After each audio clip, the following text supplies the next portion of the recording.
राधे राधे। कुंज बिहारी श्री हरिदास। हरि भक्तों, आज हम श्रीमद् भगवत गीता के 6ठे अध्याय का अर्थात आत्म संयम योग नामक अध्याय का मूल पाठ का श्रवण करेंगे। मूल संस्कृत पाठ क्यों?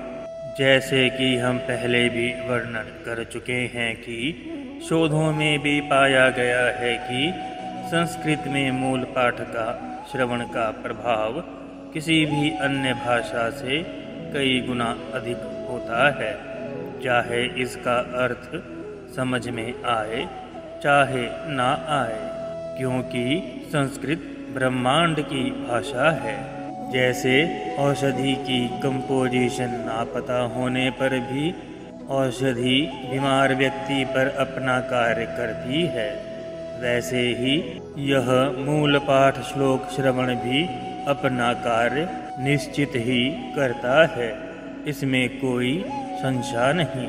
परंतु नियम यह है कि पूर्ण समर्पण से और पूर्ण शुद्धता से इसका श्रवण किया जाए। आइए भक्तों, अब श्रवण आरंभ करते हैं।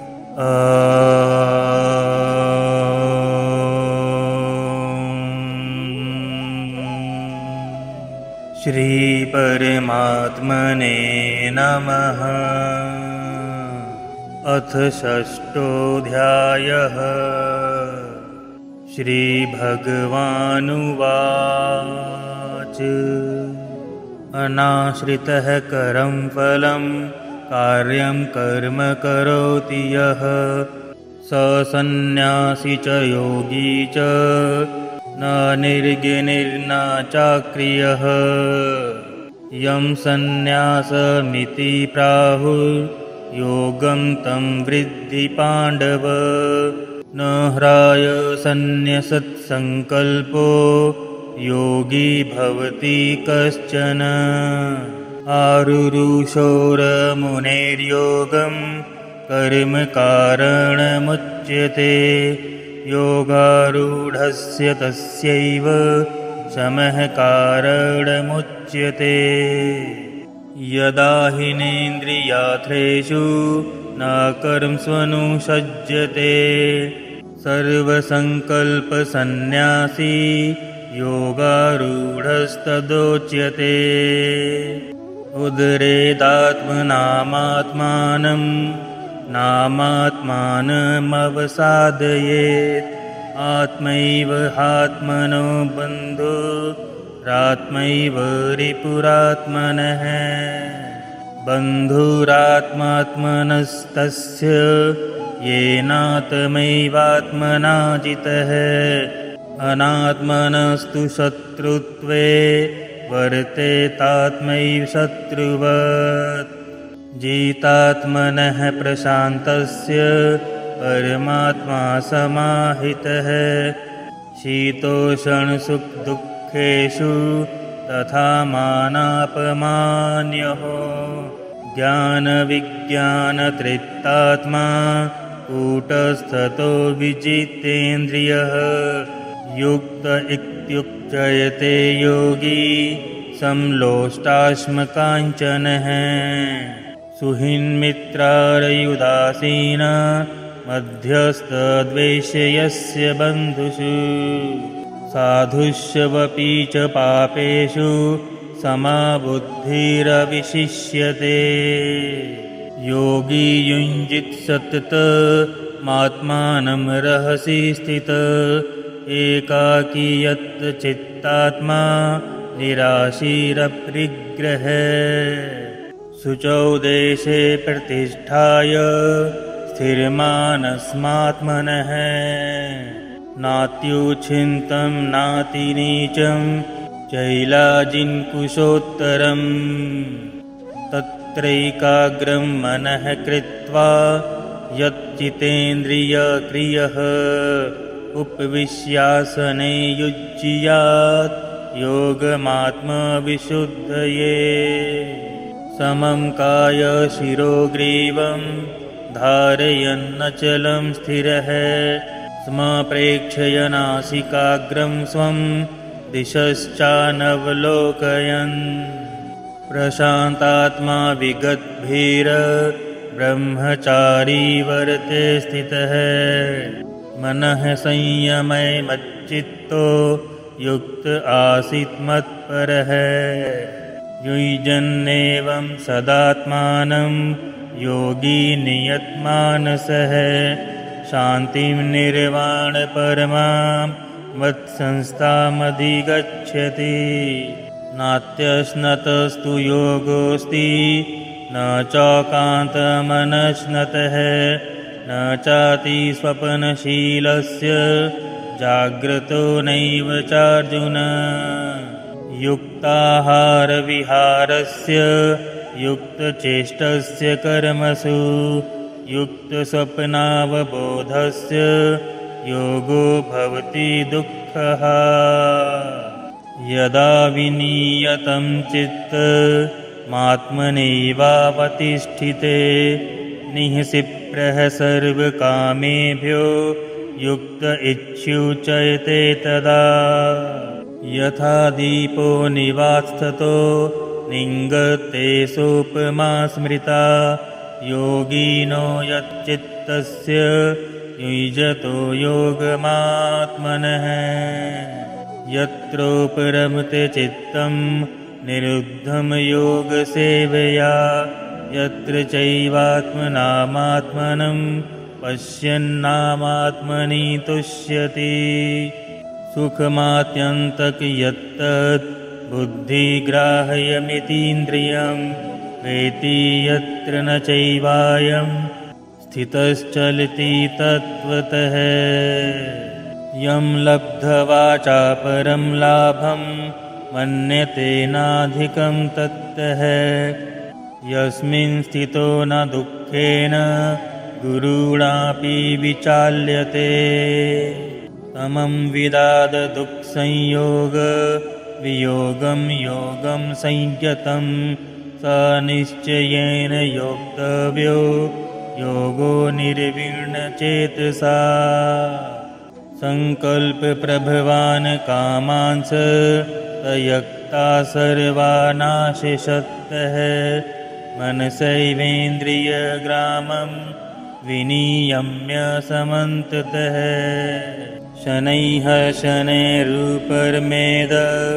बुद्धया धृतिगृहीतया आत्मसंस्थं मनः कृत्वा न किञ्चिदपि चिन्तयेत् यतो यतो निश्चरति मनश्चञ्चलमस्थिरं ततस्ततो नियमयेत् दात्मन्यैव वंशनयेत् प्रशान्तमनसं ह्योनं योगिनं सुखमुत्तमम् उपैति शान्तरजसं ब्रह्मभूतमाकल्मषं युञ्जन्नेव सदामात्मनं योगी विगतकल्मषः सुखेन ब्रह्मसंस्पर्श मत्यन्तं सुखमश्नुते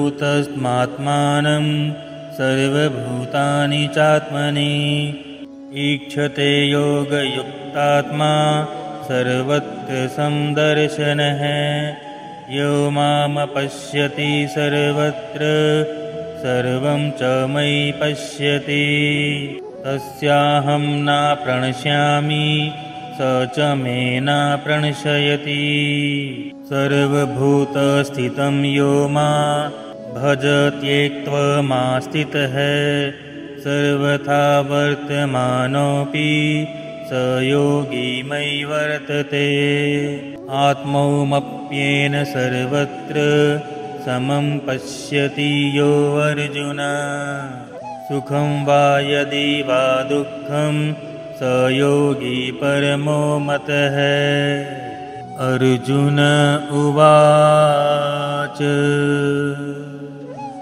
योगयं योगस्तव्या प्रोक्तः साम्येन मधुसूदन एतस्याहं न पश्यामि चञ्चलत्वात् स्थितं स्थिराम् चञ्चलं हि मनः कृष्ण प्रथमाथि बलवदृढम् तस्याहं निग्रहं मन्ये वायोरीप्सु दुष्करम् श्रीभगवानुवाच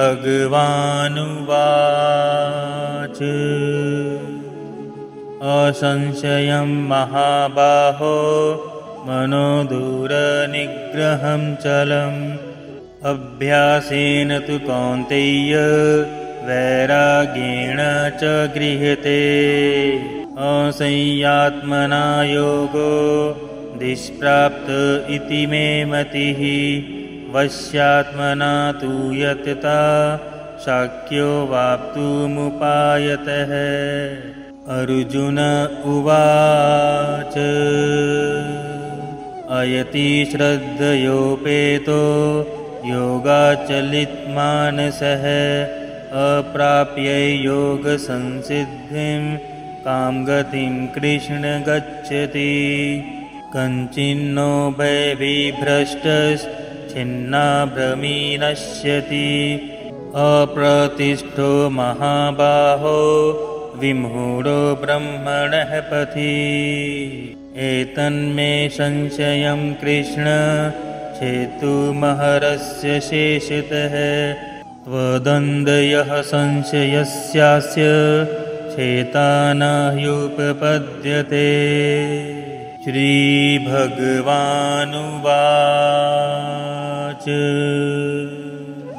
पार्थनैवेह नामुत्र विनाशस्य तस्य विद्यते न हि कल्याणकृत् कश्चित् दुर्गतिं तात गच्छति प्राप्य पुण्याकृता लोका निषुत्वा शाश्वतिः समाः शुचीनाम श्रीमतां गेहे योगभ्रष्टोऽभिजायते अथवा योगिनामैव कुले भवति धीमताम् एतद्धि दुर्लभतरं लोके जन्म यदीदृशम् तत्र तं बुद्धिसंयोगं लभते पौर्वदेहिकं यत् ते च ततो भूयः संसिदौ कुरु नन्दन पूर्वाभ्यासेन तनैव हीर्यते हावशोऽपि सः जिज्ञासुरपि योगस्य शब्दब्रह्माति वर्तते प्रयत्नाद्यतामानस्तु योगी संशुद्धकिल्बिषः अनेकजन्म संसिद्धस्ततो याति परां गतिम् तपस्वी भयोधिको योगी ज्ञानीभ्योऽपि मतोऽधिकः कर्मीभ्यश्चाधिको योगी तस्माद् योगी भावार्जुन योगिनामपि सर्वेषां मद्गतेनान्तरात्मना श्रद्धावान् भजते यो मां स मे युक्ततमो मतः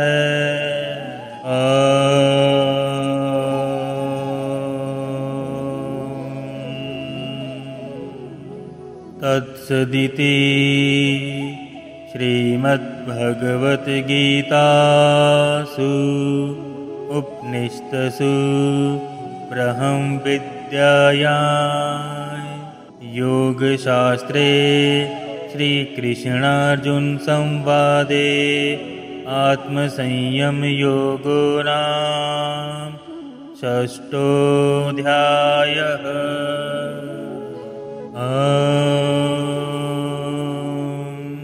श्रीकृष्णार्पणमस्तु। राधे राधे।